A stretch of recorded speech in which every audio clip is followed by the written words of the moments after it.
This is PenguinMagic.com series on the business of show business, the big B and the small S. My name is Brian Campbell, corporate magician, Brian Campbell, the magic guy, and I'm also a trade show presenter. I want to talk to you a little bit about getting the gigs. And what I mean by that is we talked about gigs earlier in our segments. I'm talking about restaurant gigs in this episode. How to get a restaurant gig.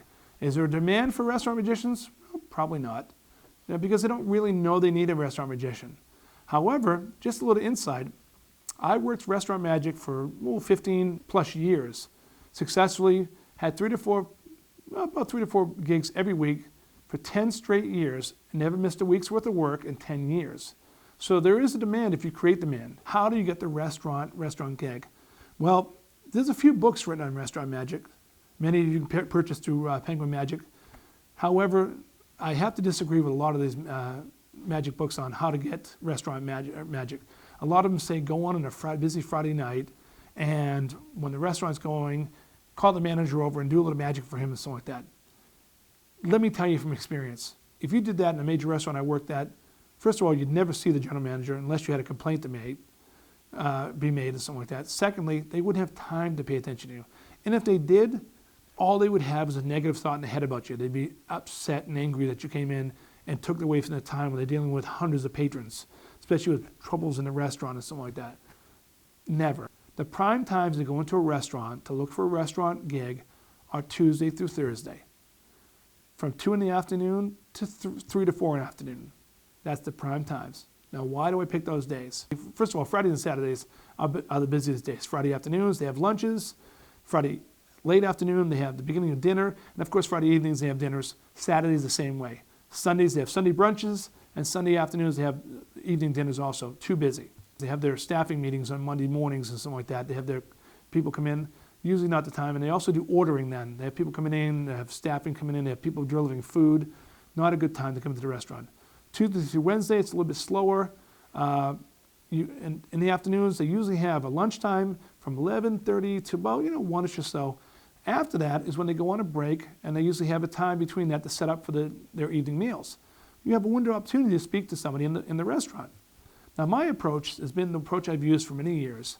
Now, for your younger folks, this may not work, but anybody who's in the 18 to 20-year-old bracket above, this will probably work for you. I typically go to the bar.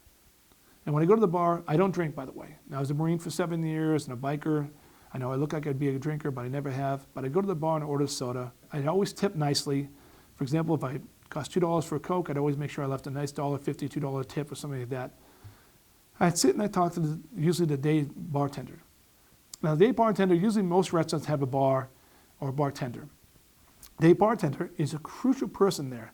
They're the one who usually orders all the liquor, they order most of the stuff for the bar and something like that. They're pretty tight with the manager. I'll ask them, do you have entertainment in here? Have you had entertainment in the past? What type of entertainment have you used before? Of course, it's going to start to cue him in his mind, why am I asking these questions? Then, of course, I want to go and dress nicely. And I'd sit there and I'd do a little bit of magic for him. And I'd teach him a magic effect. And what I mean by that, teach him something that you can carry with you, that you can teach with him and give them. This is called the law of reciprocity. Now, it's a big word, but what it means is that if you give somebody a little bit, they're going to give you tenfold back.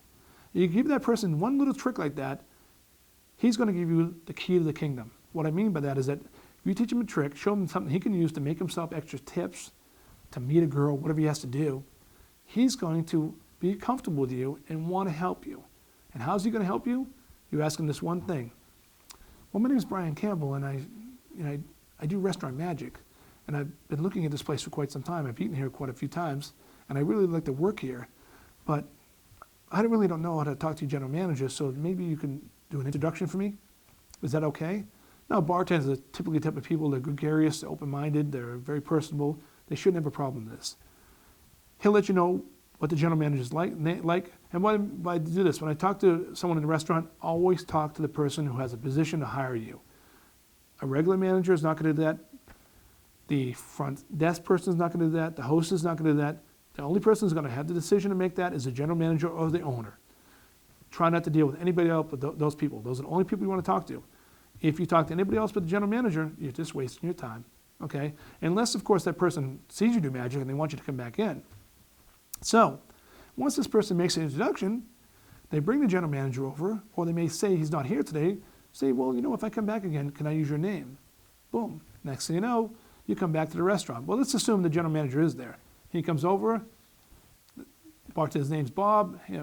This is my friend Brian. He does a little magic. He wants to talk to you about a few things. Is that okay? Sure. Let them know. Stand up, properly introduce yourself, shake his hand, make eye contact, and let them know that I'm a restaurant professional magician, and I'd like to come in and show you what I do. And I normally like to come in on a night that's semi-busy, not completely busy, because he won't have a time to focus on you. Maybe a Thursday night, maybe Wednesday night, something that they want to really promote the place.